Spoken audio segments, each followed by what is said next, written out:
প্রিয় শিক্ষার্থী বন্ধুরা, দস্তিনা আহমদিয়া ফাজিল ডিগ্রি মাদ্রাসার অনলাইন ক্লাসে তোমাদের স্বাগতম।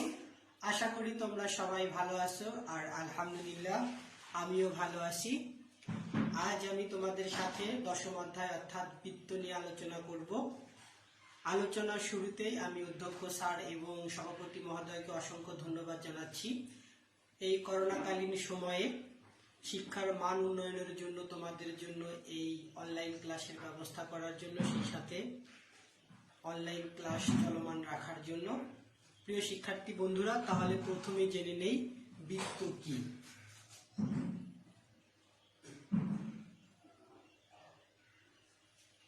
বৃত্ত একটি নির্দিষ্ট বিন্দু থেকে সমদূরত্ব বজায় রেখে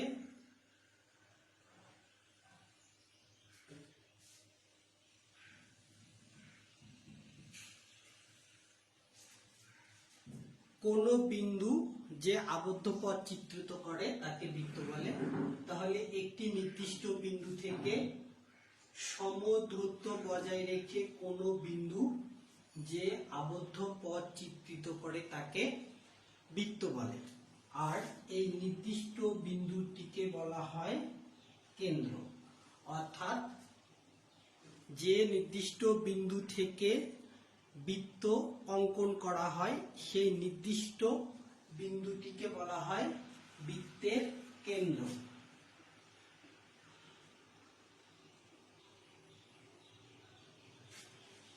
প্রিয় শিক্ষার্থী বন্ধুরা, আমরা বৃত্ত সম্পর্কে জানলাম, কেন্দ্র সম্পর্কে জানলাম।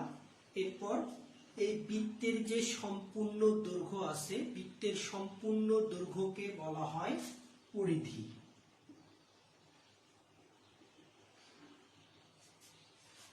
তাহলে এইটা হলো পরিধি।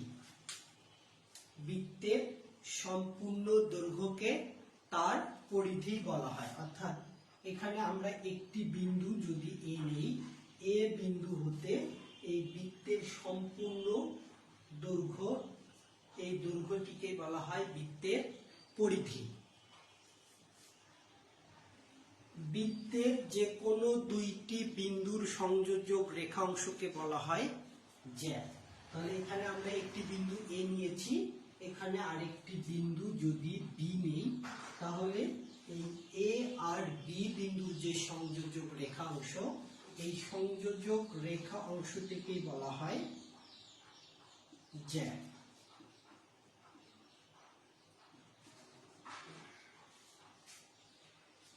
প্রিয় শিক্ষার্থী বন্ধুরা, এই বৃত্তের কেন্দ্র থেকে পরিধি পর্যন্ত যে দূরত্ব, এই দূরত্বটাকে বলা হয় ব্যাসার্ধ।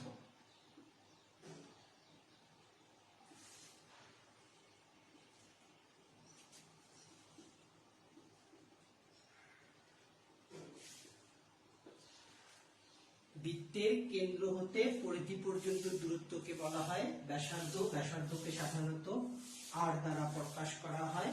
আর কোন জ্যা যদি কেন্দ্র দিয়ে যায়, তাহলে আমরা একটি জ্যা অঙ্কন করি, যে জ্যাটি কেন্দ্র দিয়ে যাবে। তাহলে এটা একটা জ্যা, যে জ্যাটি কেন্দ্র দিয়ে যায়, অর্থাৎ এক কথায় আমরা কেন্দ্রগামী জ্যাকে ব্যাস বলবো।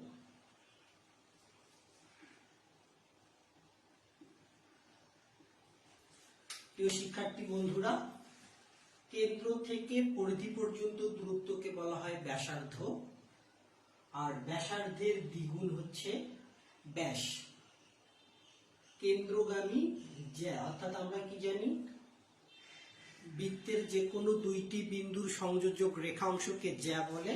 তাহলে এখানে এ একটি বিন্দু, আবার এখানে যদি আমরা সি একটি বিন্দু নেই, তাহলে এ সি যে সংযোজক রেখা অংশ, এই সংযোজক রেখাংশটাকে আমরা কি বলতে পারি, জ্যা বলতে পারি। কিন্তু এই জ্যাটি কেন্দ্রগামী, যার কারণে আমরা এই জ্যাটিকে ব্যাস বলতে পারবো। অর্থাৎ কেন্দ্রগামী জ্যাকেই ব্যাস বলা হয়। প্রিয় শিক্ষার্থী বন্ধুরা, বৃত্তের যে কোনো দুইটি বিন্দুর মধ্যের পরিধির অংশকে তার চাপ বলে। যেমন এখানে এ একটি বিন্দু, বি একটি বিন্দু, তাহলে এই এ বিন্দু হতে বি বিন্দু পর্যন্ত পরিধির যে অংশ আছে এই পরিধির অংশটাকে বলা হয় চাপ।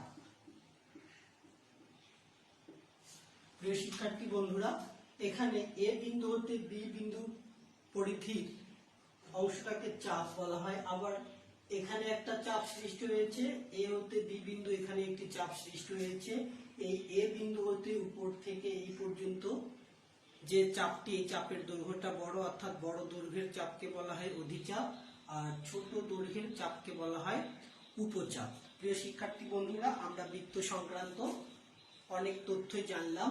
প্রথমত বৃত্ত, এরপর কেন্দ্র, পরিধি, জ্যা, ব্যাসার্ধ, ব্যাস এবং চাপ। এখন আমরা বৃত্ত সংক্রান্ত একটি উপপাদ্য সমাধান করব। উপপাদ্য 1, বৃত্তের কেন্দ্র ও ব্যাস ভিন্ন কোন জ্যা এর মধ্যবিন্দুর সংযোজক রেখা অংশ ওই জ্যা এর উপর লম্ব। প্রিয় শিক্ষার্থী বন্ধুরা, তাহলে উপপাদ্য 1, বৃত্তের কেন্দ্র ও ব্যাস ভিন্ন কোন জ্যা এর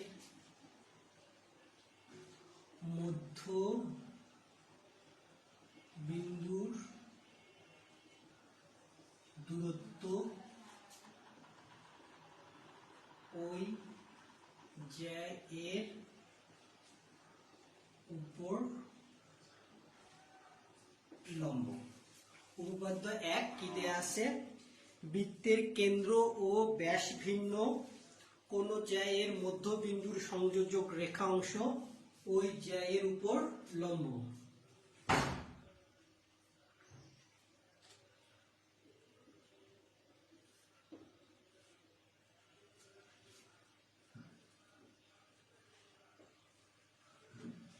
বৃত্তের কেন্দ্র ও ব্যাস ভিন্ন কোন জ্যা এর মধ্যবিন্দুর সংযোজক রেখা অংশ ওই জ্যা এর উপর লম্ব।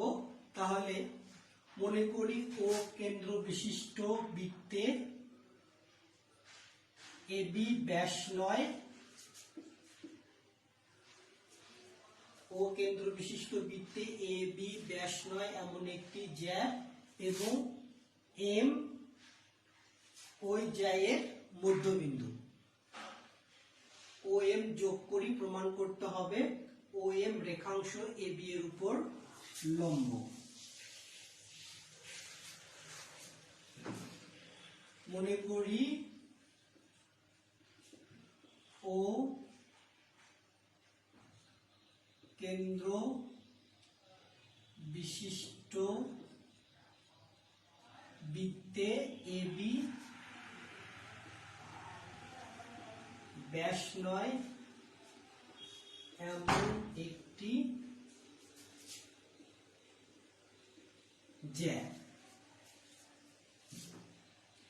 এম ওই জ্যা এর মধ্যবিন্দু। প্রিয় শিক্ষার্থী বন্ধুরা, ও কেন্দ্র বিশিষ্ট বৃত্তে এবি ব্যাস নয় এমন একটি জ্যা এবং এম ওই জ্যা এর মধ্যবিন্দু। তাহলে ও এম যোগ করি, ও এম যোগ করি। প্রমাণ করতে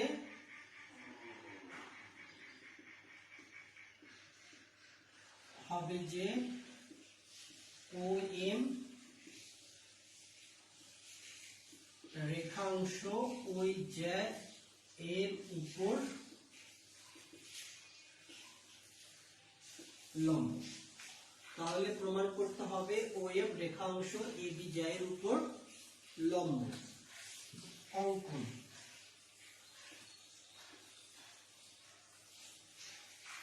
ও এ এবং ও বি যোগ করি, ও এ এবং ওবি যোগ করি। এরপর প্রমাণ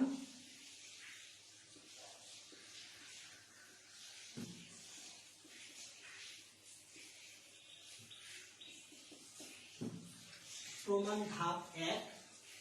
প্রিয় শিক্ষার্থী বন্ধুরা, আমরা ওএম এবং ওবি যোগ করলাম। যোগ করার ফলে এখানে আমরা দুইটা ত্রিভুজ পেয়েছি, একটা ও এ এম ত্রিভুজ আর একটি ও বি এম ত্রিভুজ। তাহলে আমরা এই দুটো ত্রিভুজ নিয়ে প্রমাণ করব। ধাপ 1, আমরা কি লিখতে পারি? ও এ এম ত্রিভুজ, ও এ এম ত্রিভুজ এবং ও বি এম ত্রিভুজ এ। তাহলে এই দুটো ত্রিভুজের মধ্যে আমরা লিখতে পারি এ এম সমান বি এম। লিখতে পারি এ এম সমান বি এম, কারণ এম এ বি এর মধ্যবিন্দু। এরপর ও এ সমান ও বি,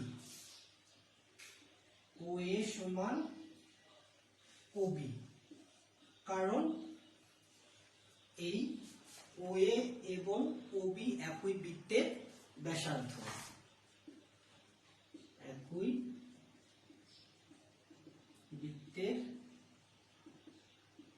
ব্যাসার্ধ। এরপর ও এম সমান ও এম এবং ও এম সমান ও এম। এটা কি? সাধারণ বাহু। সাধারণ বাহু অর্থাৎ ও এ এম ত্রিভুজ আর ও বি এম ত্রিভুজ, এই ত্রিভুজের দুইটা ত্রিভুজেই ও এম বাহুটা আসে, এটা কি? সাধারণ বাহু। তাহলে এই দুইটা ত্রিভুজের মধ্যে আমরা এ এম সমান কত? বি এম, আবার ও এ সমান ও বি, ও এম সমান ও এম। আমরা তিনটা বাহুই সমান পাইলাম। তাহলে আমরা এটা কি লিখতে পারি? এই ত্রিভুজ দুইটি সর্বসম। অতএব আমরা কি লিখতে পারি? ও এ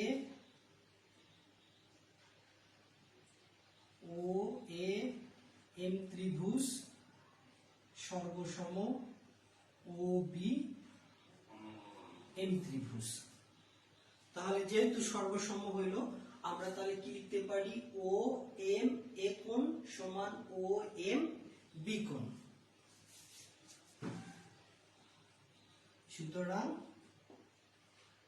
ও এম এ কোণ সমান ও এম বি কোণ। দ্বিতীয় ধাপ, যেহেতু এই কোণ দুইটি রৈখিক যুগল কোণ অর্থাৎ একই সরল রেখায় অবস্থিত, তাহলে আমরা এবং এদের পরিমাণটা কি? সমান। ও এম এ কোণ সমান ও এম বি কোণ। তাহলে এই কোণ আর এই কোণের পরিমাণটা কি? সমান। যেহেতু কোণদ্বয় রৈখিক যুগল কোণ, তাহলে আমরা কি লিখতে পারি? যেহেতু কোণদ্বয় রৈখিক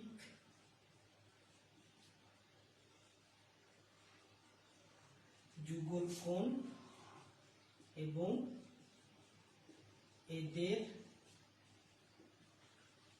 পরিমাণ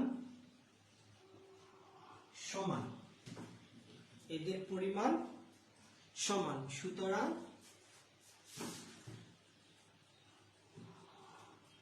সুতরাং ও এম এ কোণ সমান ও এম বি কোণ সমান এক সমকোণ। প্রিয় শিক্ষার্থী বন্ধুরা, আমরা জানি এক সমকোণ সমান 90 ডিগ্রি, অর্থাৎ একটি রেখা যদি আরেকটি রেখার উপর লম্ব হয় তাহলে সেখানে কি এক সমকোণ উৎপন্ন হয়।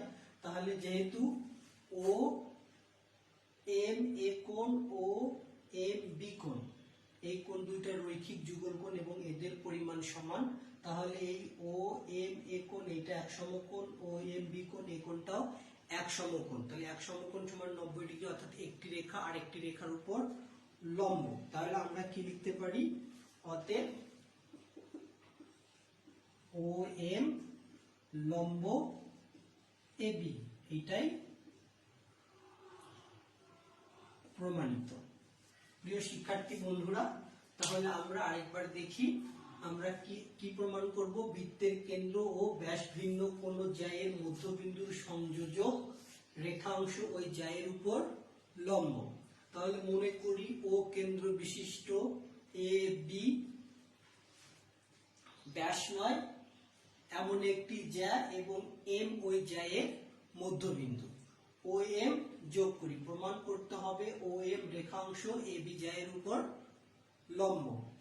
অঙ্কন OA এবং OB যোগ করি, প্রমাণ OA M ত্রিভুজ এবং OB M ত্রিভুজে AM সমান BM। যেহেতু AB এর মধ্যবিন্দু M, এরপর OA সমান OB একই বৃত্তের ব্যাসার্ধ এবং OM সমান OM সাধারণ বাহু।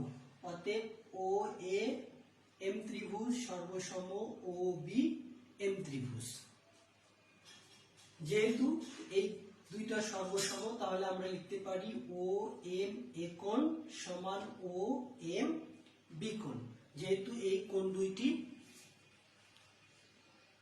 সরল রৈখিক অর্থাৎ যুগল কোণ এবং এদের পরিমাণ সমান, সুতরাং আমরা লিখতে পারি OM একোণ সমান OM বিকোণ সমান কি এক সমকোণ। যখন এক সমকোণ হয় তখন একটি রেখা আর একটি রেখার উপর লম্ব হয়, অতএব OM লম্ব AB।